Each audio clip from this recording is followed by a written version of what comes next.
Hello and welcome to Confidently Wrong, a show by regular dudes talking with confidence about content we have no right to speak about with any kind of authority, but do it anyway. I'm Wesley Nakamura, and as always, I'm joined by award-winning director Brian Redondo and Savon Jones, aka Captain Bonnie. This is episode 106, and we're sharing what we're loving, and we give our preview of the new movie Tetris. I'm confident that it's going to be the best show you've ever listened to, and well, hey, if it's not, you can always ask us for a refund.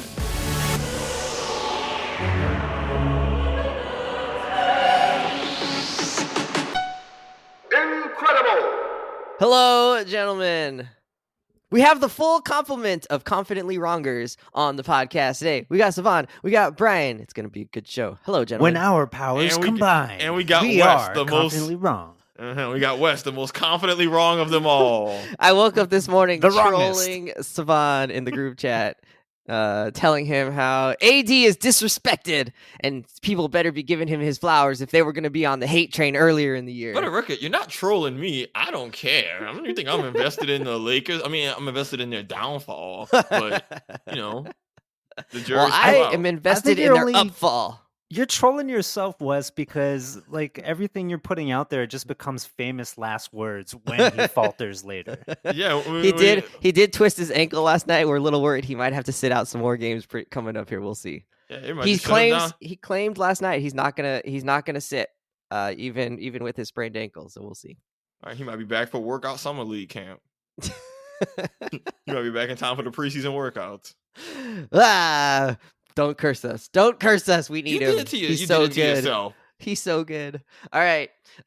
Today is a what we're loving, and then we're gonna do a little taste, a little amuse-bouche on Tetris What was the that? movie. What the hell? That was awful. Don't do that again, player. I didn't like that one. I don't think you're supposed to like kiss your food. Are you like practicing technique when you No, have you're dinner? just like tasting it, the little yeah, you gotta get the little taste of it. I can see Get if all it the was flavors, I can see the if it was a umami. nibble. You I can want see if the it was salt. a nibble, but like that wasn't a nibble. That was a smooch. I Yeah, nibble that- my food. that was I'm a not out full-on here- snog. I'm not I out did here- I did the I'm- wrong motion. I'm sorry. I'm not out here heavy petting my meals. I'd be You I gonna guess- call me? You gonna call me mozzarella sticks? I guess Had a I'm good not time last night. not getting drafted on the charades team here, is what I'm hearing. Oh my god, I'm getting I'm getting like just hypothetical frustration at the idea of playing charades with you, Wes. Like I'm mad at what I think it'll be like. There's not a lot of stuff that'll genuinely damage a friendship. I would be bad at charades. This is true. I think charades will make me actually angry at you. I would love to play charades with you, but not to win, just to watch. Just to watch. I need someone Like, to on the record other the game. I want you Yeah. on the other team. I need someone Fair. to record the game so I can just be like, y'all see, we not tripping, right? Yeah. Just validate. I'll put that on. Put that as a reel, then just validate all the stuff. I'm of good this. at what's the one where the buzzer and you can't say the words? Taboo. I'm good at taboo. We could play that one. Get me on your team on taboo. I'll help you win. I'll hold you to Promise. that one. Promise. All right, let's get into it. What we're loving. Brian, you're starting us off today. What are you? Wait. We got to do our little sound intro. Duriel, hit us up with the sound intro right now. What we're loving. What? We're loving. You're Was not that it? Duriel. Brian, what are you loving this week? So I am loving a show that I recently discovered on Netflix that has 2 seasons on it and apparently has already been canceled. It was like canceled 2 years ago. That's the Netflix classic, baby. and A and it's season and some like, change. oh, yeah, exactly. It's like, oh, what is this diamond in the rough here? And like, oh man, I'm so into it, but it's already done. And that show okay. is starring our friend Keegan Michael Key and Colby Smulders, who you know as Maria Hill in the MCU. It's and Robin Scherbatsky. There you Yeah. go. There you go. In like the next version of How I Met Your Mother, and this show is called Friends from College, where it's a group of friends from college, right? They're all like pushing 40 or at 40 or whatever. And Keegan Michael Key is long-term married to Colby Smulders, but he's also having like an affair with like another friend woman in their friend group, Oop. and then you got like Fred Savage from the Wonder Years, who's also a friend in there, and then you got another girl who is, she's like, all the rest of them are professionals, but she is, in the wind theater person. And anyway, the premise of the show is that when they're together, they are all awful people, because as they talk about How I Met Your Mother, when you're with people from your past, you revert to your past self. And so when they're all together as a group, they are trying too hard as near middle-aged people to be like their college best selves, which was like wild, partying, doing dumb shit, saying stupid things. There's a reunion scene when the three guys of part of their group get together and they're all nut tapping each other. So like like a bunch of 40-year-olds nut tapping. Is that how that came up when we were talking earlier? Yeah, That's like, funny. cup check. Full circle. Comes full circle. So Glorious. and so like the show is it's 2 seasons, and it's actually like it takes place in New York. So I'm always in for a New York story, and Oh yeah. and what I really appreciate about it is just like how balanced it is from a realism aspect and a comedy aspect. So Keegan Michael Key, like he's just off the wall hilarious, like doing random voices, but this show does not take place in an improv or sketch comedy world. This is the real world that they live in. So he's just like this goofball, suit and tie at a wedding, acting up while other people are trying to be adults. So it's it's full on hilarious. And then Fred Savage from the Wonder Years, like who forgot, or like everybody forgot that this guy existed, but it turns out he's hilarious. He's just like a ball of kinetic energy. It is just like bursting off the screen. And then together, all those folks with Robin Schabotsky doing her best Robin Schabotsky as an adult. It's just comedy. It's just comedy gold, but with real world problems, right? Like the main couple, they're trying to have a baby. They're doing IVF and stuff, and like there's like affairs going on and people dealing with career problems and stuff like that. But still, bonkers, off the wall, funny. Just because they're ridiculous people, and when you get together with your college friends, right? Like you're gonna start doing stupid stuff. Like, am I right? I mean, maybe Wes and I, when we get together, we're not nut tapping each other. But Thank goodness. But maybe Wes might try on a pair of ladies' jeans if we egg him on enough, right? Like that kind of thing is happening. We may or may not have tried some gummies in Colorado and then laughed about it forever, except Brian was paranoid forever. Oh my God. When I went to the bathroom, I thought I was never coming back. We thought you were never coming back. Yeah, actually, you guys might have left me. This man disappeared for so long. We're like, where'd he go? Oh man, if I could be on the fly on the wall for college here, y'all. Yeah, that I was tracks. in the maze. I mean, that's how my vacation in New Orleans was. I was back with Tyler and Kendall, and we all hadn't been in the group in a hot little minute. And even if we hang out after college, like there's still an energy that synthesizes and it does things. Yeah, so suddenly you're pinching another man's nipples and you don't know why. Not sure that's the I direction did not was like gonna take this it, show. but we act up. Yeah, I didn't like that show. I saw a couple of episodes, maybe just even one episode, and I was like, man, whatever. Friends from college? But- I think it's worth the ride, especially Yeah? once All right. they really get into their stride in season 2. And they also leave it at a huge cliffhanger. Oh, well, And we're like, damn. oh my God, when's season 3 coming out? And we look it up. And like, it's not. Nope, canceled 2 years ago. Ah, darn. But I just looked at the IMDb page, and one of the main characters seems like it's Jaisa Park, Marianne, the Asian woman. Yeah. And That's the she's chill one, huh? in real life, she's married to Randall Park, according to IMDb. Oh, what do you know? Our good friend, what's his name? Another MCU tie-in. Yeah, Agent. What's his name in the show? I don't know. Who? Agent Randall Park. Yeah, that's all he is. Agent Asian. I'm that's sorry. what it is. I got a little bothered for a second because I just heard you say, yeah, our friend. I was just like, what the hell is going on right now? Like is that okay? Like yeah, he's but our no. friend from the MCU. We know him. Yeah. I'm glad you added the MCU part because Yeah. I started having a lot of questions. No, that's awesome. No, that's all that's a Asians power do cou- not know each Our other. Is group that what you're spreads saying? wide. That's Yeah. that's why I was confused. I was like, okay, I know that's not true, but he said that so confidently. It's so not like naturally it when was people wrong. are like, the brother Denzel Washington. It's not like that. No. I don't know. I Just meant like, okay, friend if I say, of the show.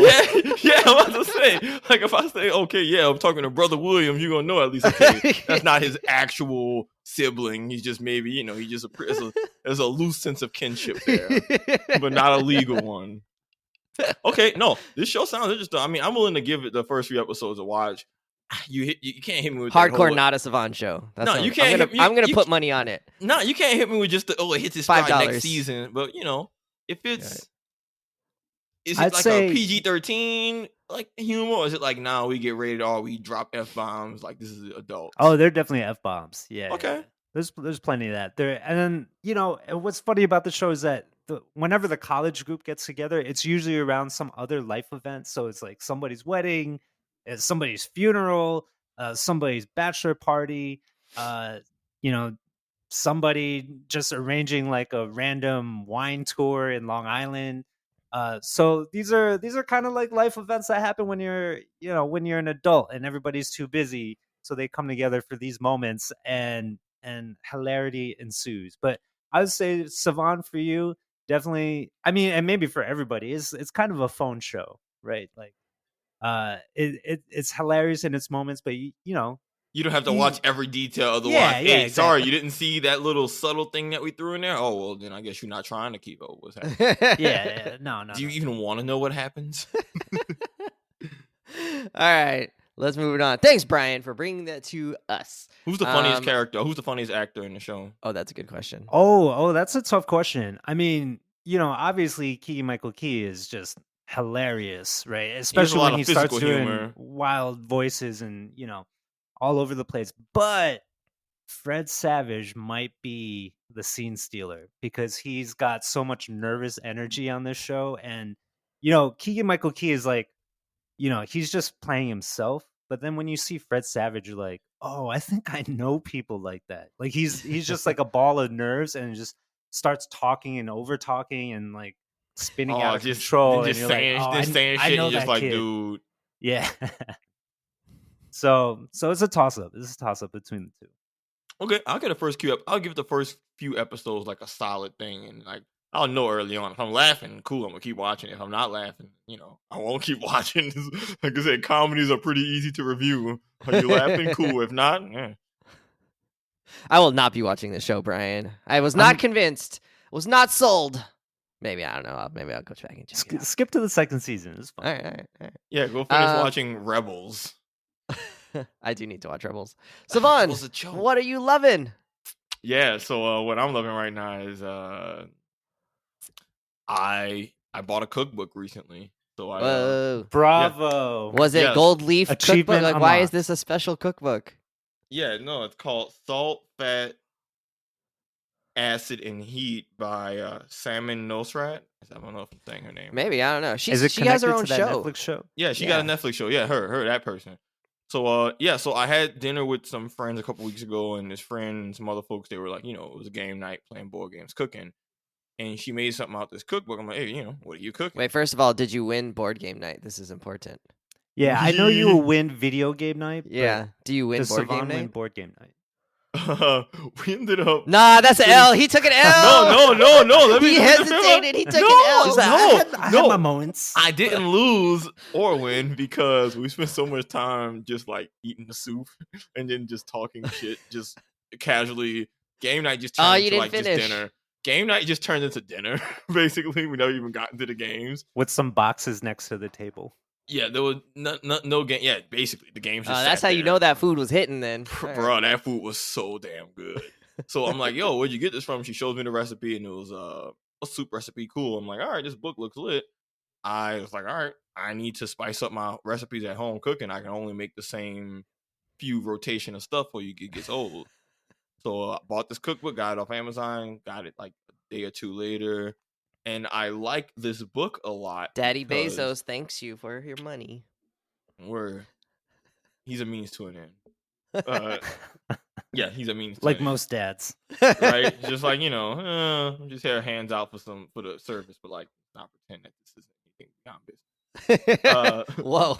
Actually, I'm kidding. I actually rock with my dad hard. Shout out to him. I don't know if he's a friend of the show, but like friend of my life, Abe. Anyways, Beautiful. I like the book a lot because it's split into two halves. And the first half of the book actually it doesn't have any recipes at all. It's entirely about different sections about salt, fat, oil, or acid and heat. And in the foreword of the book, she talks about how, following a recipe is fine and dandy and all, and that's good, but you don't want to just be a robot who's just following what's on the recipe. You want to have fundamentals and understand, okay, how these actual ingredients interacting with each other, so that even when you're not following a recipe, you can just make good informed cooking decisions. I have some solid cooking knowledge, but you can always learn more. So I've been reading just about like salt. Like there's this the whole section about salt.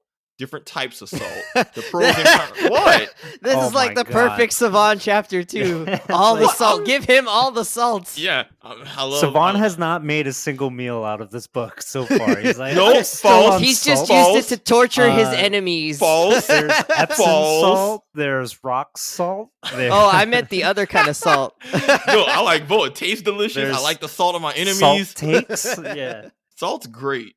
But point is, but it's dope because it's breaking down different types of salts and how different types of salt textures, what works on different types of food, how to brine your food, how to, what things season if you're going to season stuff overnight, what things does salt absorb into quickly, what doesn't, different textures, what foods, pros and cons, all of that. And it's very nice just to, again, understand, okay, I've always put seasoning and salt on my food, but how can I be more intentional and strategic? Well, you got to do the wrist flip, right? Or like legitimately, there's a part. There's legitimately a part in there about how different ways that you drop your salt are useful for different textures and different foods depending on how you want to salt it. I thought it was a joke. I thought it was a joke when there was a picture of like different hands and different poses of dropping salt. I'm reading, I'm like, oh my god, these people are for real. This sounds like filler, man. Like, how many extra pages did this add to a cookbook so that they could up the charge? I mean, I didn't pay that much for what it'd be like with a regular with most cookbook stuff. This is what I'll say. The stuff I've been reading through that is the quote unquote filler is legitimately informative. Like that's what I will say. So did you cook anything? Yes, I did. But I did both. So I ended up making a soup out of the book last weekend that I spent Saturday night making. So, and I bought all the rest, all the stuff from the farmer's market. So I got my celery, my carrots, my chicken, all that stuff, onion, garlic, and I made a chicken garlic soup, and it was damn good. Is it creamy? No, broth. So, bought the broth, got all the vegetables, chopped and peeled all the vegetables, the most tedious part. Chopped up all the chicken, seasoned it the night before. So, they say season it the night before if you can. Oh, an overnight recipe. Oh, okay. Yeah. So I mean, because look, that's kind of next level. So that's the thing. This is why you got to plan ahead on those. And this is why the stuff that feels like filler isn't always filler. The salting before was what they kind of said in the salt part before you even got to the recipe. So by the time I got to the recipe, I'm already in the headspace of, if I want this chicken to be flavorful, I need to, really night before this stuff. And you actually you said you can season it before, but it straight up said it's not going to stick. It's not going to be as good straight up. So I did all that, and dude, it came out great. Like, and people who know me, I like to make huge portions of my food, like ridiculous big multi-family size portions, so that I can just eat it for days at a time. Enough for the Duggars. Yeah, enough. Yeah, right. Oh God. Are you a prepper? Do you like freeze these so you can eat them years from now? No, because I don't have enough guns to be a prepper. I feel like there's just a certain prereq of guns before you can actually call me a prepper. Otherwise, I'm just like he's only got these 2 guns. Yeah, at that point, I'm like a squirrel. Like okay, just because I'm burying some food for the winter.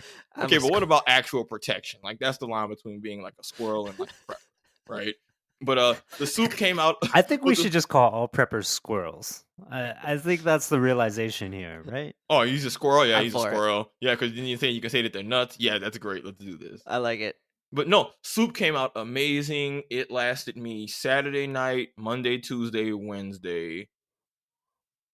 Yeah, it lasted me This quite man some is on time. a liquid diet. That's Yeah, too and many, I was- that's too yeah. many days of soup. And I was and And straight your up, jaw I, isn't even and wired straight up, shut. and straight up, I was eating it for like lunch and dinner. This wasn't like just dinner. I was Oh, only man. eating soup, but if it's something I like, I'm totally fine with. I'm not gonna make it again anytime soon because I ate it for 5 days straight, basically. But now that I know how to make it and feel comfortable with it, so What the are you book. doing to yourself? Did you multiply the recipe by 5? You're trying to feed an army? I mean, basically, whatever the recipe is, I naturally scale it up. Like whatever they'll say, however many Oh my servings it goodness. is, or like if they say it serves 5. There's I'm only like, all one right. of you. Yeah. I How know. about That's why. dividing the recipe? Oh no, because that would mean I have to do more cooking in the big picture, and that's unacceptable. I need to be able All to right, make this a man big is about efficiency. efficiency, dog. I told people if I didn't have to eat, I wouldn't eat. In a perfect world, I would be a recreational eater, or I eat, but I only do it for fun to enjoy food, not because it's like an You have to. imperative to being a living person. I want to be very clear about that. Cooking's a fun hobby. It sucks as a necessity. Yeah. It would be a great money sink if it was for fun. Awful money sink is something you just have to do. Like, hey, this is just baked into your expenses, dog. So we might as well make it efficient and delicious. So the Oh, book's and great. you're already on liquid diet, so you might as well sign up for that subscription for the, those juice pouches or whatever Oh my that god, people you're drink. gonna get me on Soylent? Yes, Soylent, exactly. That's what it is. No, I'm good. But no, but the book's awesome. Like I said, I know. Like I said, I was a little thrown off too by how a big chunk of the book isn't actually recipes, even though a big chunk is. But it teaches you like how to cook. the so that's- I mean, the that's cool. legitimate cooking knowledge is like Yeah. is genuinely. Oh, this is awesome. And like I said, I've only been deep into the salt section. There's still a part about the heat gotta and get to acid fat. stuff. Yeah. Like the acid stuff, I feel like it's more for the salads, which I'm not about to just be making a bunch of salads, but I like that I'm learning about cooking, and I do appreciate that she specifically had the intention of, hey, I want you to read this book and come out just being a stronger and more comfortable cook, which for me, if I could just have a big, cache of recipes where I can only have to cook like twice a week because I'm just making big meals, dude, that's ideal for me. Well, It's you're a interesting she single doesn't talk guy. about. Oh, I was gonna go say ahead, it's just Wes. interesting she doesn't include like a sweet part of that, right? Because sometimes that plays a role in and that and salt can like bounce off of each other within a meal. So it's funny because in the salt section, they do talk about how salt can pair with like how it works in baking context and how it pairs with like sweets and how you can mix salts with sweet stuff. So, there's A a little section bit. in here that has desserts and whatnot. Okay. So I think there is still a dessert section, but you'll have to. I think I We'll might have get to- this book. I'll have to kinda read sold. more. I'll have to read more of the book to see how she talks about that. But like I'm looking, there's like a tart dough recipe, which I wasn't making dough tarts, but there's other stuff I'm gonna be making. So yeah, stay tuned for my cooking adventures from this book. I am enjoying it quite a bit. It scratches that itch of the little bit of just nerd history stuff that I like about Yeah. history of things, but also food because I need that. We all need it. And just make sure every time you cook something, you give it a little taste. You go, Yes, yeah. For the record, when I was taste testing that, Wes, like even when I was taste testing vegetables, I nibbled on the little bit of celery, or nibbled on the little piece of chicken, or took a little was it just sip like that? of the broth. I But don't I was know. not just like giving deep tongue to the. I don't know. to the Nibbling soup pot. nibbling might be more sensual than what I did. No, We'll because I'm see. eating it at in the least. right places. Oh my god! Y'all need to be stopped.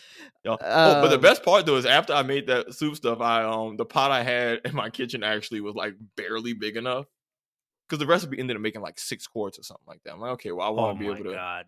What is that a lot? That's a gallon and a half. Yeah. That's a whole cleaning bucket full of soup.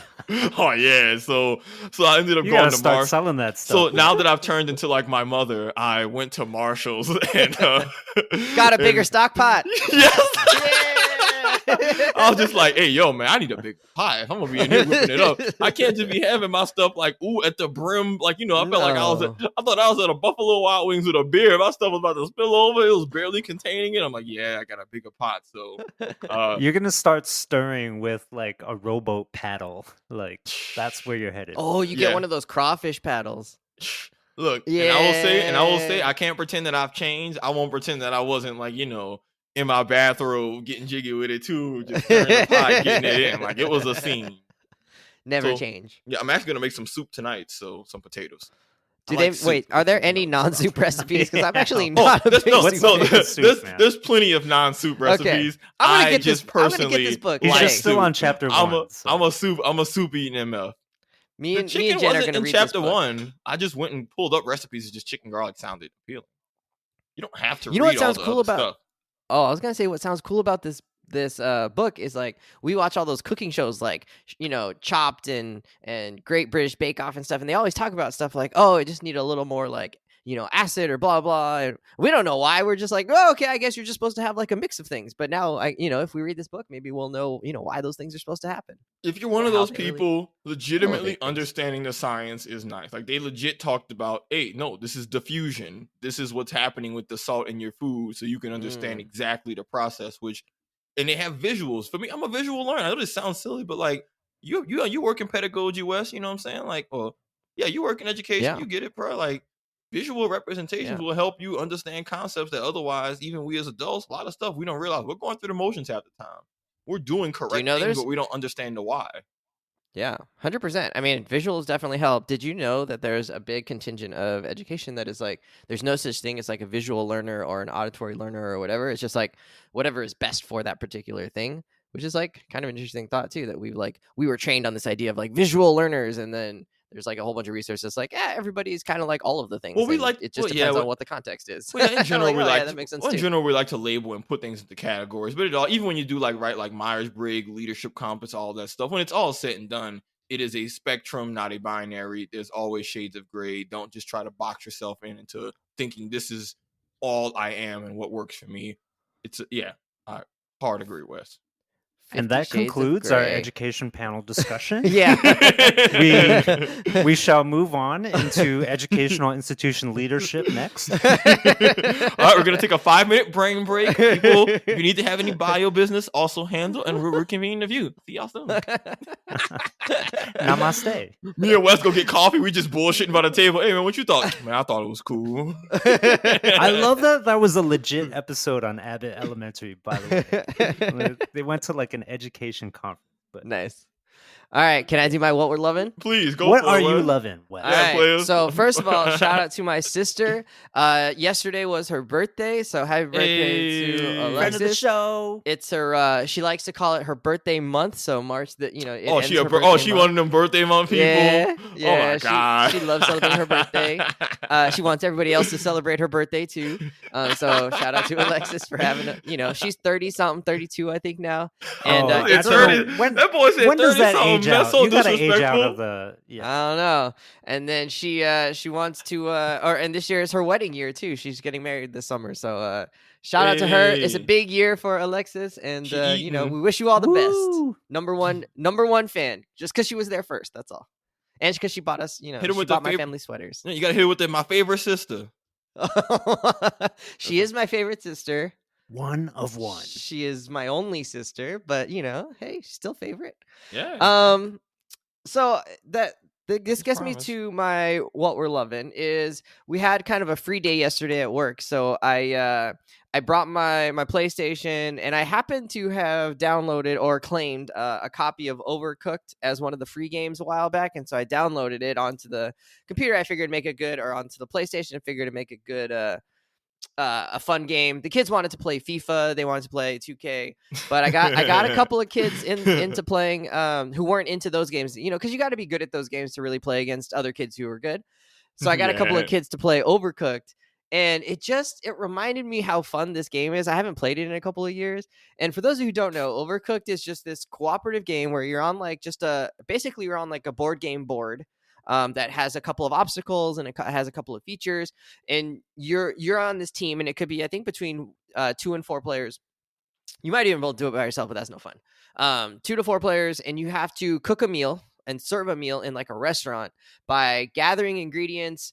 Wow, this is the second tie-in we've had now to cooking. So my bad. Come on, guys. man. Confidently cooking. Let's get up in this thing. It's the spinoff now The series. brand is extending. Yeah, Oh, now yeah, realizing baby. we're just now a cooking show. So you have to do dishes, you have to like serve up the meal, you have to cook the soup or plate it or whatever. You have to do all these tasks. Sometimes there are rats that steal your ingredients. Oh yeah. If you wait too long, if the order takes too long, the order disappears and then your tip goes down and you lose. So This game feels a little too realistic. there's like, two yeah. It's stressful. This is a But Switch game? But it's a Switch game, and it's literally you need only the D-pad and the X button. Oh no, you need the square button too. So you need two. You could play this on NES. Like it's a very simple game. You don't need a whole lot of game coordination, so anybody can pick it up and do it. Like Jen played this game. I've played this game. The kids yesterday, like they picked it up, and as soon as like the game started, they knew what to do. They figured it out. It told them like what button to push, and they were good to go. How old are they again? They're high school, right? They're in high school, yeah. Okay, but okay, the they two got some we're brain playing weren't cells. gamers. They were just kids who had just picked it up. They clearly Yeah. did not have any experience with video games. Yeah. So it's a great like introductory game. It's a great cooperative game. It's also a very like it's a game where like you have to be able to like communicate really well. Like, hey, can you grab that? Or like, I need this, and da da da da. And there's this like tension of how do you work together without and let maybe one person lead if that person kind of has a better sense of what's happening without getting too bossy. There's this like interplay of, and then if you're doing it with your significant So other, people skills. yeah. Oh yeah. But if you're doing This it with is your a significant other other game. yeah, you gotta be really careful around like, hey, I can't order you around, but like also can you get me that thing like, but it's much shorter to say Too like sweet. I I need need that to- right. I needed Yeah, that yeah. yesterday. I need that tomatoes, or whatever. And so it's just a like very complex game in terms of how you have to like manage your communication. And so it was just fun to watch them like navigate through this thing that I had done, a couple of years ago with Jen and with some friends. So I don't this know. game is very It's much fun. like it's walking on the tightrope between relationship builder and relationship breaker. Like this, It's whatever the you game want it will to tell be. you everything you need to know about your future. Like, Yeah. are we done? I think we're done. Like If we can't run our fictional restaurant together, we definitely can't just Yeah. be together. Which is we unfair drop so many because- burgers down the yeah. trash. they give you they give you like just a little bit too much to do compared to what your level of skill is at that particular moment in time. So This game is too realistic, bro. I haven't even seen the gameplay yet. Although I think we had a free day at work yesterday too. I think I had people actually playing this exact game, and I was asking people about it. But Really? point is, yes, but point is, this game is disturbingly too real. All right, you're saying that this is an intense service industry job that you have to do with people Oh, close wait. to you. but it's very cutesy. It's like it's very Nintendo. Oh, like, I've seen the it's art like- style. Yeah, yeah. That It's makes like it you're a more like real vegetable, life. basically, or an That's animal basically- that's puffy. Yeah, That the makes it even restaurant looks worse. nice. Yeah, it's just like everything's all branded nice and looks all cute, but the reality is that you're overworked, The pressure. underqualified, understaffed, and if you Undersupported, don't yeah. perform, you lose money, and you ultimately set up to fail from the bounce. Like this, While people you care about are yelling at you. yeah, while also straining at the expense of your personal relationships for this beast that you could never really conquer. I'm not trying to be that guy right now and go on my whole just like, anti-fight the system thing, but like, and maybe it's just something going on with me, but like, yo, this game kind of is like hitting home a little bit. I'm like, hey, yo, what? Like, do you want kids playing this? There are people who It's a work at critique games. of capitalism. Yeah, games are escapism, and somewhere, some out there's some person who probably does actually work in the service industry who plays this shit to unwind. And I have concerns. I have questions. I have That's a lot really of funny. things. Oh yeah, you try and plate something, but you accidentally throw it in the trash. Ooh, that's thumbs down, man. You spend all that time letting it boil on the stove, and then cooking, and then you put it on the plate, and then your partner throws it in the trash. Like, If someone did that in real life, I'm like, yeah, just get out. All right, you're out of here. That's. I know that was technically one strike, but we're gonna just call that a flagrant 2 automatic ejection. You're out of here. So me and Anna actually spent a very long time besting Overcooked 1. Yeah. We beat the whole game. 3 stars. it took us. I don't know if we got 3 stars level. We were 3 starring a lot of stuff. There are Michelin. definitely also a lot of 1 starrings where like that speaks to how well you completed a stage in the game, whatever. Even but if you there were finish, they still moments- rate you. yeah, of course, man. This is I know you this is got the Uber job. economy that we I know live you. in. I know It's you based got on how the much job money you made, done, too. but you're not profitable, and I'm gonna need you to do it twice as fast.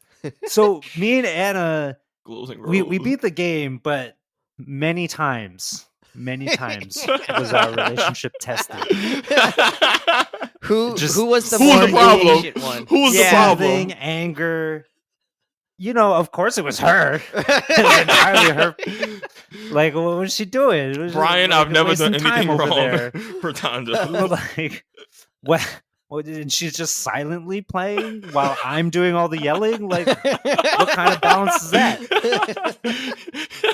But we beat the game. We unlocked the chemistry to take us to the championship. Yay. Where by the end of it, and you just figure it out, and you don't even have to talk. It's understood. Y'all was in the You flow. just know, like, Y'all Yeah, both I'm in silently the in the flow. room, just doing the work. I'm doing my Ooh. thing, you're passing it off to me, you do your thing, and it's seamless. And, start to and figure then, out what and then you're you're good at. like, oh, I'm good. We're good. Yeah. We're We're good mind for meld. another 10 years Mind at meld. least. Go. What'd you Yeah. get? So, okay, Brian, question. So, recognizing, y'all are doing your whole chemistry thing, trying to get it together. What sports duo, or really just duo in just culture in general, sports or not, would y'all say summarizes y'all relationship in the cooking game? Like, what was that dynamic? Was it a Shaq Kobe thing where one of y'all was naturally talented at the game, but the other was like a harder worker and was like, just because you're good doesn't mean you can't be better. It's Like, kind of was like, okay, Was it like a maybe you D-Wade can help Bron me- where y'all buddy? maybe you can help me identify who we should be. Like, I feel like Anna is very analytical and has a deep understanding of mechanics and stuff like that, but maybe not the best vocal communicator. Okay. And whereas I'm playing the heart and soul of the team. I'm like we gotta go. Come on, right? But like I'm also more experienced in the game, in video games generally, and doing my best. But maybe I'm not seeing through the grander strategy until a moment too late. I don't know. Oh I don't my know God, where y'all that are puts us. literally Shaq and Kobe. I don't know what I feel like that summarizes the Shaq and Kobe dynamic pretty well. It felt to me like Kim Kardashian and Kanye West to me, actually, a little bit. I don't know enough about them to I'm sure to give an informed. Kim, I'm gonna planning guess it I'm out. the one with the nicer ass.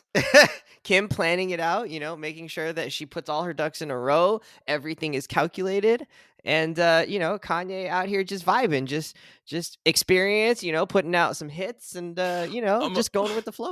I'm gonna keep Doing it what a he bug. wants to do. Kanye gets the restaurant shut down. Kanye gets the restaurant to have lots of promotion and eyes on it, but then he tweets something that gets the restaurant. He fails the game outside the kitchen. In the kitchen, he might be knocking it out the park.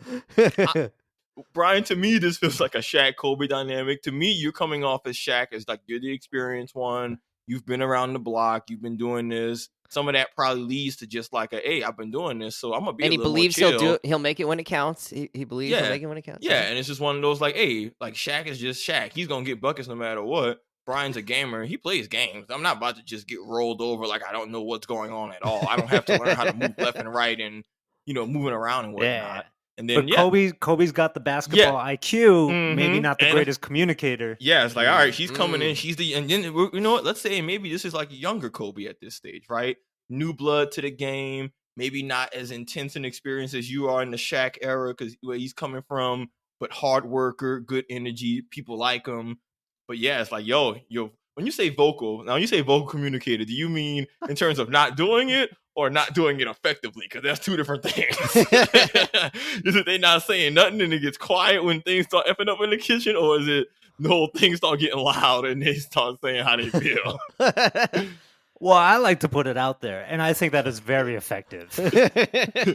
So it's all Oh, good communication this on this is- side. Then this is absolutely for me early Shaq Kobe, but with a much better ending. That's funny. Well, we did win. Could be we Kareem- won. We Kareem won Magic? the big dance. Yeah, I mean, I guess So, I guess Shaq and Kobe won three-peat. too. All right. Yeah, I like it. Yeah, I like that. That's funny. I like this a lot. This game still sounds incredibly stressful for what it represents. So if you can get it on the cheap, Overcooked 1 or Overcooked 2, I recommend. It's a great like party game actually, like for people just to try it out. And Brian was talking about like, oh, you kind of communicate without knowing things. It's also you kind of figure out your roles. There at a certain point there's like only 4 or 5 tasks, and it's just like how you do them changes a little bit, or the order that you have to do them in. So one person will kind of be more of the like, let me do the pot and the like dishwashing, and the other person will be more like, let me do the chopping and the serving, or like you kind of start to figure out like, oh, this is how we work best. And then the game will of course throw you a loop and then switch where the pods are or where those particular pieces are on the board, so then one person has to do the other thing that they're maybe not used to doing. It happens like that. I just want to be the guy who just keeps his head down. Like, I just want to be the good soldier, basically. Oh yeah, but you can't. You literally cannot do that. If you try to do know. that, your team will not work. That's awful. I'm very firmly in the camp. Outside of a handful of specific games, I feel like, I got to do enough leadership at work. When I'm playing video games, I will be a good soldier. Like, for the most part, just like, hey, if you got a plan, good or bad, all right, do what you got to do. You say jump, say how high, coach. I'm not here to lead. That's funny. That's how I feel about this show. Yeah. You don't want to I lead. don't make decisions on this show. I just want to. That's show funny. I mean, that's real. There's some spaces where I'm like, all right, I got to step in. There are other spaces where, hey, can I like step all the way to the back? Like, The only problem with that is there's only 3 of us, so. Yeah, that's why I gotta figure out. We gotta move carefully. All right, let's see if we can finish this in like 8 minutes, 7 minutes 35 seconds. So last night I checked out Tetris. It came out on Apple TV Plus. It's stars, I don't know what his name is. He's the guy from The Kingsman. He's British. Taron something. Egerton. I don't know. Is that the guy from? But he's not the guy from The Fault in Our Stars and Driver. I don't know what his name is. Baby Driver. Taron Egerton. Yeah, that guy. So the it dude stars from The him. Kingsman, right? Yeah. Taron Egerton. He plays an American in the maybe early 90s, late 80s. Must be 80s. I don't know. Maybe early 90s. And he's like a game designer. He's a game salesman. He's kind of in this like interesting space of like a very new and burgeoning business. And obviously from the name of the show, it centers on Tetris. So he sees Tetris at a conference, and he's like, oh, this game is like really fun. And he was trying to sell Go in America online or on computers, and it wasn't working. He was trying to sell these other games that he had made, wasn't working. So he sees Tetris, he's like, oh, that's cool. Let me see if I can get the rights. So he buys the rights for it. And then it just ends up being this movie about like corporate legalese and the things he has to do to like try and get the rights, and then this other thing, and then other people are trying to get it, and then they're lying to each other, and there's this whole mess of a movie. I think the headline here is that it was a fun movie. It was a nostalgic movie, and you're like, oh, like, yeah, that's the thing. And you're like, oh, dang, there's like, the Game Boy plays a role here. So you're like, oh, the Game Boy, I remember that. I got that, and oh, that's the box from the Game Boy. It's things you just don't remember, you actually remember.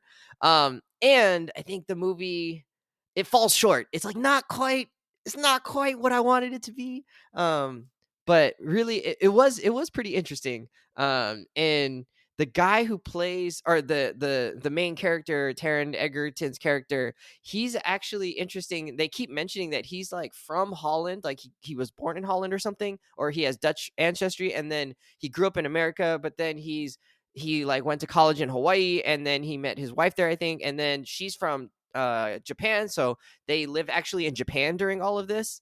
So he's flying all over. He's flying to the US, he's flying to Moscow, he comes back to Tokyo, and he speaks some Japanese because his wife speaks Japanese and his kids are Japanese. So it was just like kind of an interesting movie from that perspective. They do a little bit of like, they video game sizes a few things. Like they add an overlay of like very 8-bit graphics. There's like a car chase where Yeah, and then it's kind of like Scott Pilgrim, where they're like chapter 4, and then like you get a whole thing. Like they kind of do that in between. Or anytime there's a big scene change, they put up a new graphic for like Tokyo, and it's like a 8-bit version of Tokyo, and then it dissolves, and then it's the real Tokyo. Um, so anyways, I think they had a lot of like great ideas here. I think the execution is like missing just a little bit. So it's not something I would say don't go buy Apple TV Plus just for this show, or for this movie. Not worth it.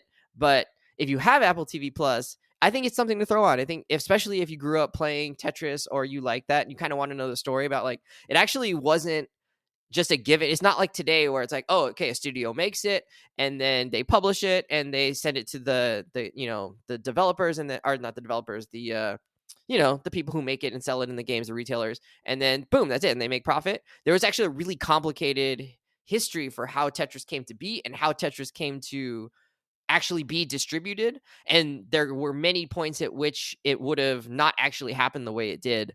And I know it's not a historical work, it's not a documentary, but I think they did base a lot of this on how a lot of it did go, and I Wikipedia'd it. It seemed like there was some quite a good matchup of what really happened and how it ended up going. So if you're interested in that kind of story, that's sort of in the weeds of legalese, but also just in like this like corporate like competition environment show, it was like really interesting throughout the thing. I have 2 questions. All right. One, is it mostly just nostalgia bait? And 2, would you have preferred a Tetris movie that was Pixar-fied, meaning maybe we just like slap legs, feet, hands, and face on some bricks and have them talk and have a community as they're trying to build, 4 lines of bricks? Both, for sure. Let's have both. But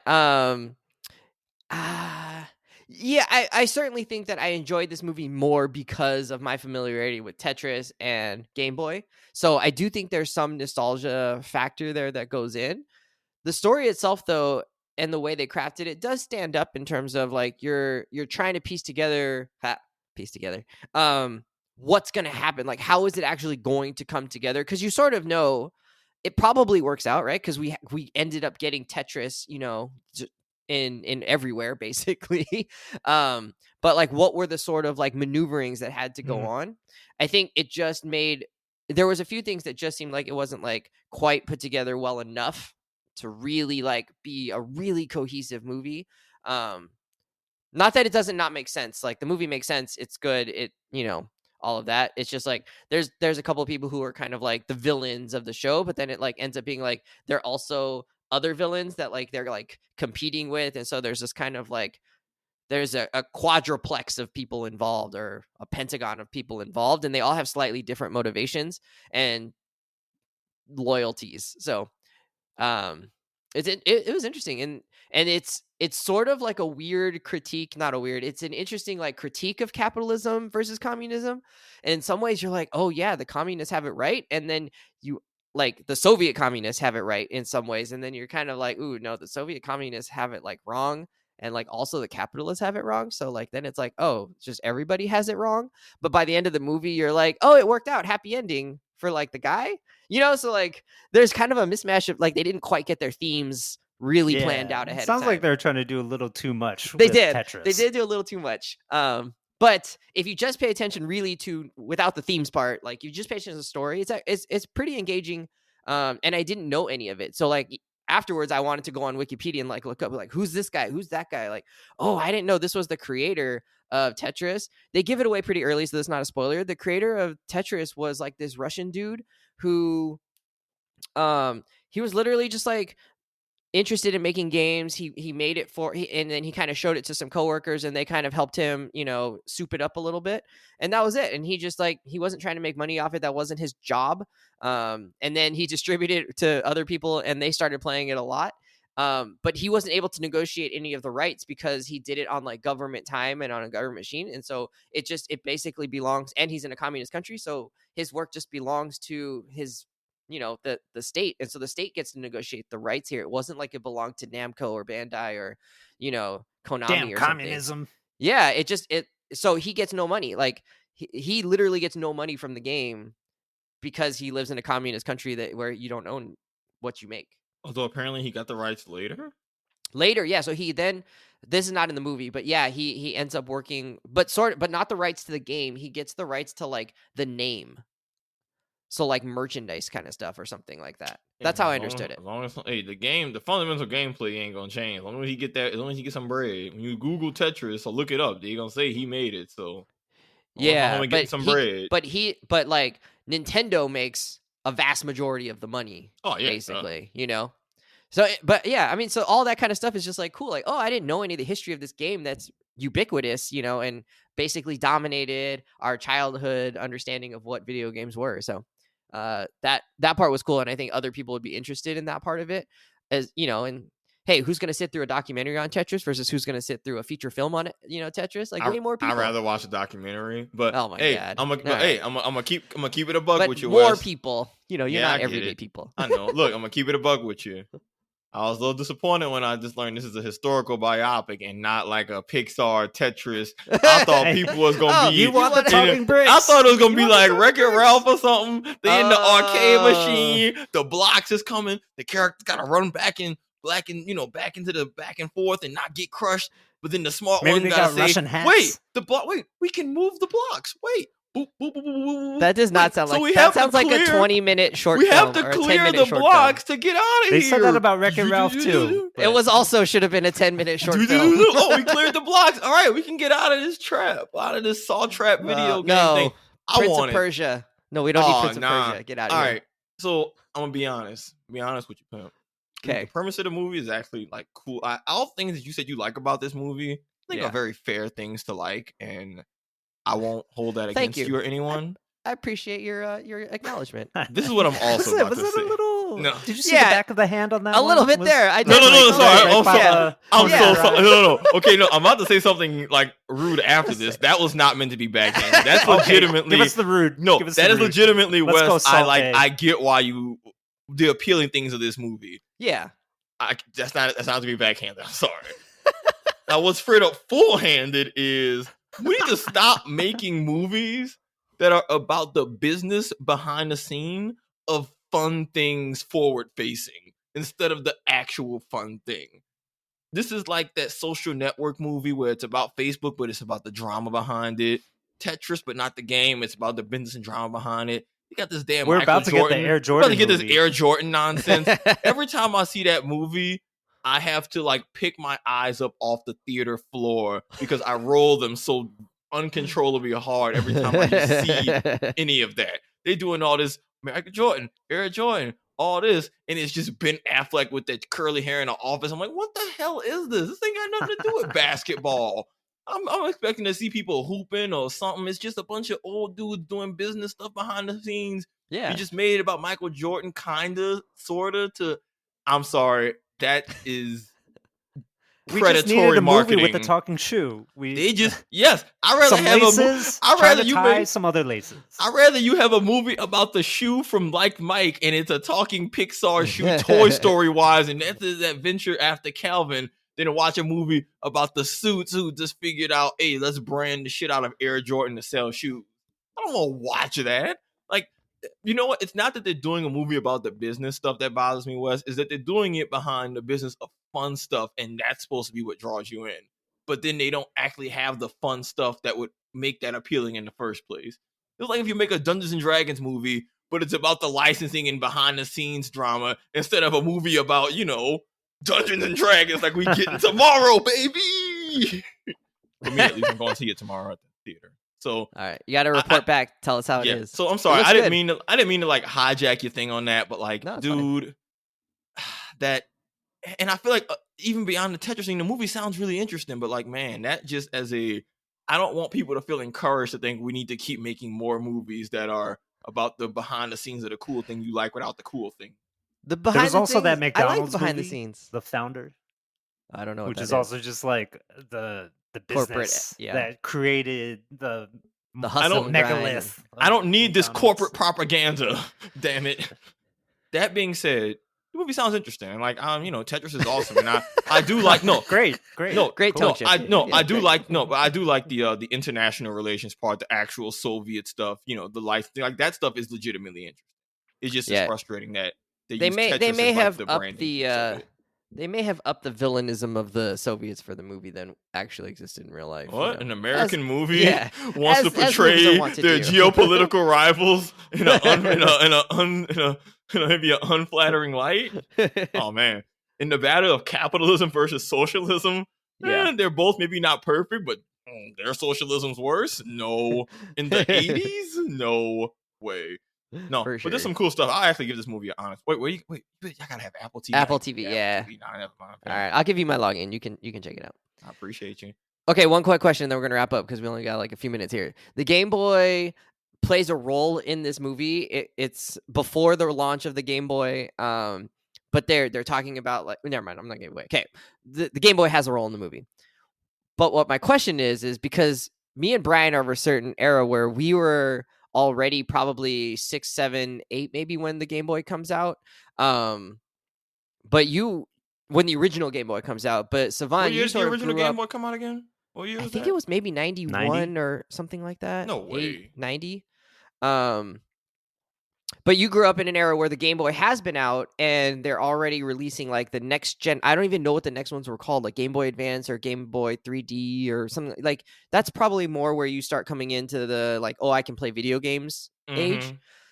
So my question is, what is your favorite Game Boy memory?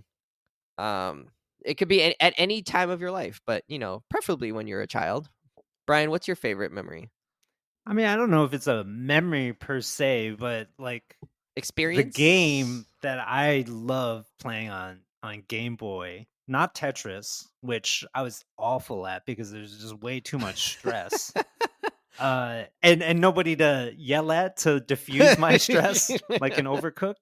The game that I loved the most was Paperboy, which was like a very Game Boy kind of game, right? It was like so simple. It's an isometric board, and you're the Paperboy on a bicycle. You're nonstop moving. You got to keep moving forward. So the scroll is like trying to eat you up. and you got to throw papers into mailboxes for points. While dogs are chasing you, there are like obstacles in the way. You could jump off ramps and stuff like that.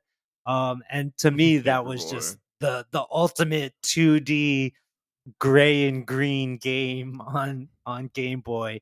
And in my family, I did not have the Game Boy. I had the Nintendo. Like that was the thing that was gifted to me, and the Game Boy was gifted to my sister. So I needed to like secretly grab it from her stash and pick the game that I wanted to play. She played a whole set of different games. Like I think she was playing Tetris, and then I had Paperboy sneak in that little cartridge, and like just thinking about the cartridge sliding into the back of the Game Boy of that fat little gray brick with the green screen, like BMO's predecessor.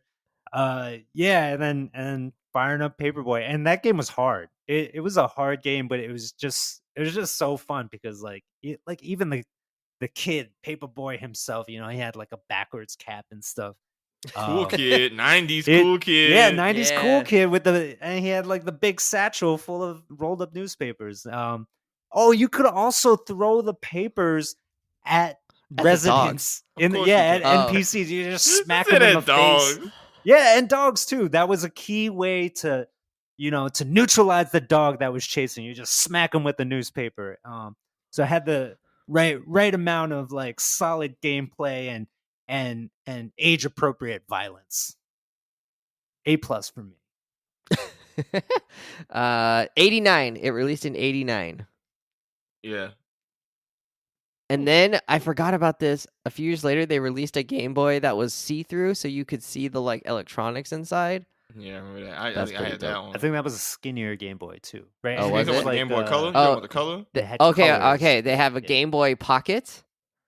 They have a Game Boy Light. Let's see what else. So My favorite memory is like we would be in the car playing Game Boy. And so me and my cousin, ooh, I'm loud. My cousin had a Game Boy as well, and she was a year older than me or whatever. So we'd go on these trips sometimes to, like Vegas or whatever, and we'd take road trips up north to my aunt's house. And the Game Boy had this ability. There was a cord that could connect them. It had a port that could connect two Game Boys, and you could sync them together if you both had the same game I remember and that. play. And you could play a game together. So we could definitely play Tetris together and against each other, and it would tell us like where the other person was. So you didn't have to see their screen. You could just see how high their blocks were going, so how close they were to losing. And then you could also play baseball, like Mario Baseball or something like that, which is pretty fun. Oh yeah. So that's probably my favorite Game Boy memory is like this was the one of the original like ways to play multiplayer, and you could do it in the car. And then if the road trip was happening at night, though, you were kind of SOL because there was no way to see. So you try to turn on the light, and then your dad would get mad at you, or my dad would get mad at us. Not mad. He would just say, like, you got to turn it off because that means we can't see, like we're not able to see out the car. So we couldn't use that. Very reasonable, that Gordon. Yeah. And then at some point, all parents were making that up. Every parent was saying that because we no, all it's had really, Game Boys. You can't see as well. Maybe the part about it being illegal. That is some like Maybe urban myth stuff that our parents all got just, you think you see just as well if the light is on? I don't know. Dude, one time I've had to call my thing by accident, and I was like, oh, well, there's no police kicking in my door or being mad because like it's not some kind of state national law, and I can see just I gotcha. fine. So you're saying it's not a law. The jury's saying, I'm going to call Bull Dinky on that, Mom. Like, my mom said the same thing, too. I'm like, hey, I'm going to go ahead and call Bull. All right. And, well, so I think for the next Christmas or one of the Christmases, we got some kind of, like, magnifying glass attachment thing that you could put on the Game Boy. And it also had a light. So then you could play in the back seat and you'd be good. That is like the jankiest attachment ever. No, dude. It was super janky. The age of attachments in video game history. Oh, yeah, man. I think that is when a lot of our childhood clearly overlaps because I can identify with all that, West. I would use the cable. That's how you traded Pokemon with people. I used to have the cable to trade because you want to trade Pokemon, you had to do the little cable link so you can actually do it. In certain Pokemon, you could only trade or evolve if you traded. So I was like, hey, yo, Mom, I'm trying to be a Pokemon master. I need to get that cable so I can trade with people. And yeah, I used to be at school in the lunch yard, like, yo, I got that cable. Look, man, you trying to hook it up? You help evolve my Gengar. You help evolve my Gengar. I help evolve your Machamp. Let's help each other. What's up? Pokemon dealer, the local Pokemon dealer. Yo, man, we used to be getting it in. All right. Do you have a favorite Game Boy memory? Or Pokemon. Was that your favorite Game Boy? Yeah, Pokemon. Oh yeah, man. It was I had to look up the numbers because God, these games have been out for so long. So my first Pokemon game was actually Pokemon Silver, which came out in October 2000. And what system? Game Boy Color. Okay. Which came out in like 98. I was no longer Game Boying it up at this point. Like 98, you wasn't Game Boying it up? Nope.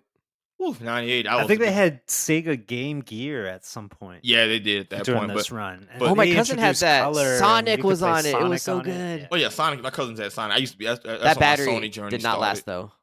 That battery went out real fast. But yeah, no, for me, Pokemon. One of my core memories was Christmas 2000, and I got that Pokemon came out that October. I said, hey, yo, you were addicted. Pokemon. It got me Pokemon Silver. That was my first handheld. I got my Game Boy Color that same Christmas. That was my first, just all of that, just like handheld thing.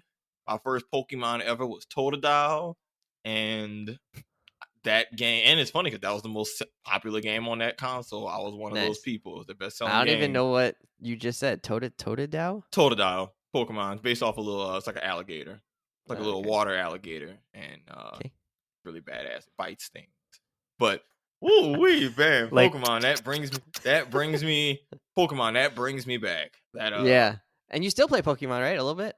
I do. Some of the recent entries have kind of lost me in terms of some of the gameplay mechanics, but there's definitely online battle simulators that I still touch on every now and again because competitive Pokemon, like really sweaty Pokemon, is incredibly fun. It gets into like chess levels of just reads and IQ. It's a very fun, sweaty game at the highest levels. But yeah, sounds like you would like Marvel Snap. Yeah, but at this point, I don't want to have my accumulated Pokemon knowledge is what carries me now. No, I'm not about to do it. If I'm gonna pick up any of those, if I do any of that, I'm just gonna start playing Pokemon again. They got PvP now. Yeah, no, you can battle each other. No, the battle is not good wait. though. Oh, you can battle each other. It It's not still good, needs some if work. it's not good, then I'm not gonna do it. But it's fun. Don't It get is me fun. wrong. It's fun. Brian It has just beat goes on me a little every too time. long. Every time we play, Brian has beat me. Usually Wes, because I don't tell Wes what deck I'm playing with. Wes, I wouldn't go around got just saying that surprises on the for him. record. Hey, I'm at level 65, so I feel like I'm higher than Brian this season. You are. I wouldn't I'm say at a that lowly either. 55 right now. Wes, you are digging a deeper hole for yourself. Stop. No, it's just because of the way, like, you're just very deck dependent, and you can't you can't change. I hope it gonna say you deck dependent in a game where it's about having a deck. Yeah. What else the hell are you supposed to be dependent on? Well, but you can't change. So if his is like countering mine, I can't change in the middle of the sound battle. like a hater. Did y'all get to see each Whereas- other's decks before, or you just go in No. blind? You just going blind. Oh well, Wes, that sounds like an excuse, Playboy. Why? You just gotta You gotta be more wisely. dynamic with your deck. How you gonna tell somebody in the game when you can't- pick you a can't card beat- deck, you reliant on your deck? Oh, It's a well, deck I guess game. because then the battle game would be a very different animal than the than the regular game. So all my decks are set up for the regular game. It's where the you same You only gotta play make person. some extra decks. I don't Everybody know. I don't know, uses these Wes. decks. This sounds like excuses, Wes. It sounds like y'all both have an assortment of cards that you can allocate as you see fit, and you not dynamic with it, and Brian is, and that's what's helping him, prevail. This is absolutely true, 100%. Oh well, then no Johns. Get Yeah. up out of here with that weak shit. Wes texted me during this recording of this episode to talk to me about deck strategy. I'm like, And he didn't help so- me at all. Thanks a lot, Brian. You're welcome. You're All welcome. right, give let's you a end it leg there. Friends, God. we should be back next show. I think we're going to talk about some nostalgia cartoons. Speaking of like nostalgia stuff, I think we're going to go back again, and we're going to reach back into the 90s and 80s and talk about some things that are near and dear to our To my hearts. past. Woo! Bye. Oh, I should probably do the thing. Hit us up on @confidently_pod. Please and thank you. Instagram. Follow us. Tell your friends. We want them to hear our show. Let them enjoy the goodness. Bye.